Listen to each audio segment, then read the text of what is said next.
Considering where this team was supposed to be this year, I'll just be happy that we made it to the playoffs in the first place.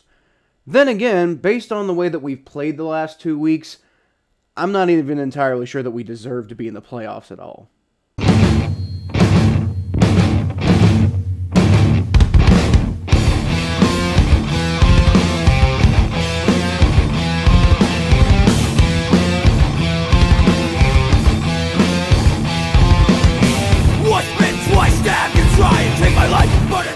Welcome to the Jungle, Bengals fans. I'm Kyle Phelps, and being a fan of this team is painful, man. I have been a Cincinnati Bengals fan for my whole life. My dad had season tickets growing up, so I've been to a lot of Bengals games. And I thought I'd seen all the possible ways that this team can hurt me. But I don't know if I've ever seen them lose 2 games in a row at home, back-to-back, where they got absolutely demolished in the first half, and then came back in the second half to almost win, only to lose in the most mind-numbingly dumb ways possible. That's what the Cincinnati Bengals did this week, as they fell 26-23 to the San Francisco 49ers at home.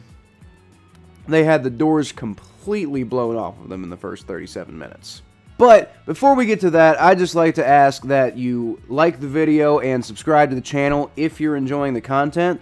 If you're a Bengals fan, you're not going to want to miss any of it, because we do recaps after these games. We do power rankings on Tuesdays, which you actually might want to subscribe to even if you're not a Cincinnati Bengals fan for that.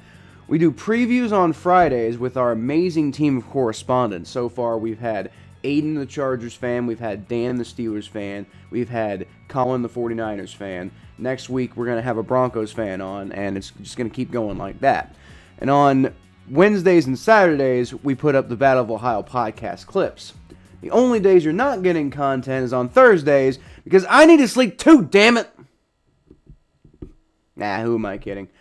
I don't sleep. So, that game, man. I guess they didn't completely get their doors blown off them in the first half. The defense actually did a really fantastic job of keeping the 49ers from going up by more than they actually did. They ended up forcing a lot of punts and miraculously only allowed 17 points by halftime. I say miraculously because the Bengals muffed 3 punts in the first half. Stanley Morgan did recover the one that he muffed, to his credit, but Darius Phillips muffed 2 and lost both. Honestly, if Darius Phillips has a job tomorrow, I'll be surprised. I don't love calling for people's jobs because I've lost mine before, and yeah, it really sucks. But I am having a little bit of trouble understanding what he even does on this team anymore. Despite all of his talent, neither coaching staff that he's played for, that's Marvin Lewis's coaching staff and Zach Taylor's coaching staff, neither of them seem interested in giving him a real opportunity as a cornerback. Whether that be because they don't think he's talented enough, which couldn't possibly be because we've seen him flash some good talent, but whether it be because of that or because they don't think he's mature or they don't think he's ready for the opportunity or anything like that, he just doesn't seem to be fitting what they need at the cornerback position. And on top of that, he has been abysmal as a returner this year. I'm really at a loss at this point, trying to figure out what Darius Phillips' role on this team is. And if he doesn't have a role, then why is he here? If anything, that's almost kind of like, it's almost kind of a nicety to Darius Phillips to let him go to another team, because he's obviously not cutting it here. He's not getting anything done here. He's being wasted here. He's actively hurting this football team by being active on this football roster. So what are we even doing at this point? Why is he still on the team? It'd be nice if we could trade him or something like that, but I don't know. I don't know what teams would be offering us anything for Darius Phillips. And even if they might, the trade deadline's way over anyway. So it's just at this point, I don't understand why he's on the team. I don't want him to be cut because I'm mad at him or retribution for muffing those punts or anything like that. It's not about that. It's about what do you even do for this team at this point? Man, who knew that losing Brandon Wilson was going to be the first nail in this team's coffin? Now, to be clear, I hope Darius Phillips takes the challenge and proves me wrong. I hope that he just makes me look like a complete idiot. Because at the end of the day, I don't want him to lose his job. He's a Bengals player. I'm a Bengals fan. I'm a supporter of the players. But at the same time, I just don't really see how he fits on this team right now. I don't see what he does that makes him an asset to this team right now. I don't see it. But anyway, let's go ahead and get back to the defense. The 49ers actually only put together one scoring drive in the first half that wasn't assisted by some god-awful special teams play. The defense as a whole wasn't perfect by any means, and they missed quite a few opportunities to create turnovers for themselves that could have changed the entire dynamic of the game. I'm looking at you, Jesse Bates, for that drop pick six that you had in overtime that could have made you the hero of Cincinnati. But at the end of the day, the defense did have a pretty good game overall. Unfortunately, it doesn't matter. At the end of the day, they still allowed 26 points, including the game-losing drive at the end of overtime, where Jimmy Garoppolo and George Kittle basically just marched down the field without any real resistance, and Brandon Ayuk finished off the Bengals' slim hopes at that point. They actually could have only allowed 16 points on the day, but Von Bell being flagged for taunting after Darius Phillips' second muff punt, and turning what looked like it was going to be actually a great defensive stand into a touchdown. Not only does that give the 49ers an extra 4 points when it looked like they were going to hold them to a field goal, but it also gives them those extra 6 points that they scored in overtime. Ultimately, the Bengals would have only needed to overcome 16 points on offense, which, as we eventually saw, they did eventually do. But real quick, I want to address the taunting thing real quick, because I think some people, especially on Twitter, got kind of confused about my perspective on this one. So, was Von Bell taunting? Yeah, absolutely, he was taunting. Did he make a move that he should know better than to make by this point? Definitely. Should we be pissed at him for making this stupid mistake again after he did it earlier this year and once again may have cost us the game with that stupid mistake? Yes, definitely. But I hate the taunting rule so freaking much. It makes the NFL damn near unwatchable. It really does. And the rules are the rules. Von Bell can't do that. I'm not trying to argue that in any way. He has to know that he can't do that, and that mistake, which is a penalty by the letter of the law, that mistake ended up being more costly than any of the muff punts that we had all day. But it still doesn't change the fact that I think it's a completely ridiculous rule, and I can't wait until the NFL figures that out. I just hope that they don't take so long to figure that out that they end up losing viewers and losing people, kind of the way that baseball did back in the day, because they just have their heads shoved right up their ass constantly and they don't feel like taking them out.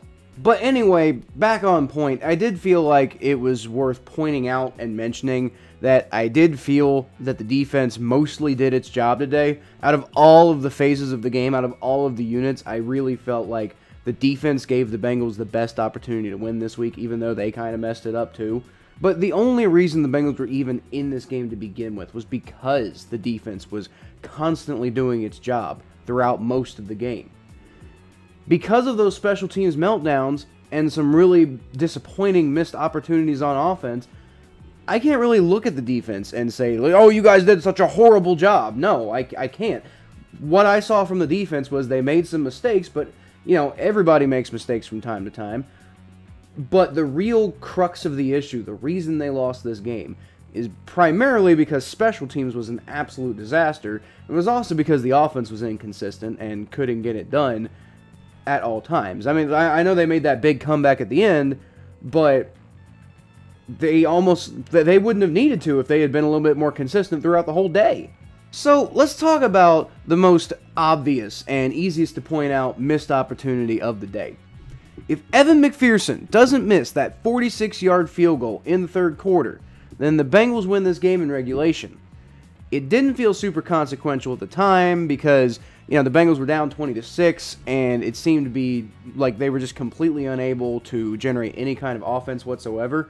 it really, at the time, the missed field goal just felt more like a microcosm of the Bengals' entire day to that point. So, it's like at the time, most people were thinking, like, of course he missed the field goal. That just really kind of seems to be the Bengals' luck today at this point. But then, the Bengals' offense suddenly starts cooking in the fourth quarter. Despite some major issues of his own throughout the whole day, Ja'Marr Chase does finally get it going at the end of the game and connects with Joe Burrow on the game-tying score. At that point, it feels more like it's going to be one of these come-from-behind miracle wins like the one we had against the Minnesota Vikings at the beginning of the season. Then, Robbie Gould misses a 47-yard field goal of his own at the end of regulation. So suddenly, both teams have missed a field goal, and you're going into overtime, and it's tied, and it's like, okay, now all you got to do is just go win, and they can't complain about missing a field goal because we missed a field goal too. Then, the Bengals win the toss in overtime, and get the opportunity to go down the field and win the game with a touchdown. That's all you could really want at that point. We were all going nuts in the stands. We were like, oh my God, I can't believe it. I can't believe this is happening. And then, you know, the Bengals did what they've been doing for the last 15 minutes. They put the ball in Joe Burrow's hands. Joe Burrow finds T. Higgins. He finds C.J. Uzomah during the drive to bring them into field goal range. So what does Zac Taylor decide to do at that point? You guessed it. He calls up a few running plays for Joe Mixon. Joe Mixon, who by the way only has 51 yards on 16 attempts during the whole game at this point. For you math nerds out there, that's 3.1 yards per carry. I literally cannot think of any more glaringly obvious opportunity to let Joe Burrow go win you the game at that point when the running game has been sputtering all day and Joe Burrow hasn't missed a pass since over a minute left to go in the fourth quarter. And I know at the end of the game, Zac Taylor said that the defense was daring him to run the ball, so he tried running the ball.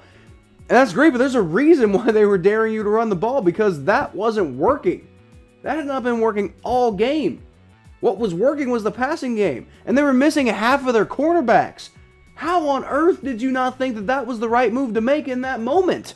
Not to mention, Mixon just got stuffed for no gain on the only running play that you've attempted on this drive.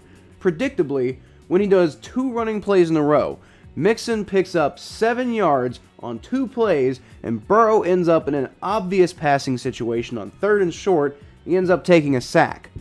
The Bengals took their only lead of the game at that point on an Evan McPherson 41-yard field goal, but everybody in Cincinnati is more focused at that point on the fact that you just blew a chance to never have to give the ball back to Jimmy G and George Kittle, who have absolutely been shredding you all day over the middle.